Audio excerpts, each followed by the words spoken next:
आज शब corona virus की 46 जांच रिपोर्ट मिली है। इनमें 16 रिपोर्ट पॉजिटिव पाई गई है। इसी के साथ नांदेड़ में कोरोना वायरस वबा से मुतासरीन की तादाद 365 हो गई है।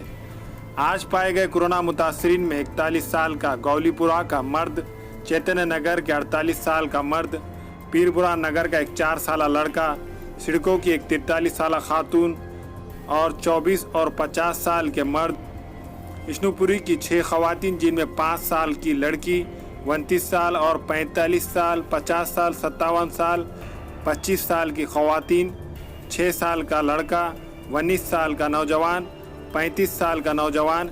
इसके अलावा देगलूर के बालेगांव का 21 साल का नौजवान शामिल है। नांदेड़ में अब तक 16 कोरोना मुतासरीन की मौत हो चुकी है और 275 मुतासरीन सेहतमंद होकर घर चले गए। अस्सलाम वालेकुम, मैं इमरान खान। हमें उम्मीद है कि आपको हमारा चैनल अच्छा लगता होगा। लेटेस्ट न्यूज़ के लिए देखते रहिए नांदेड़ उर्दू न्यूज़, और न्यूज़ के पसंद आने पर लाइक, शेयर और सब्सक्राइब करना ना भूलें।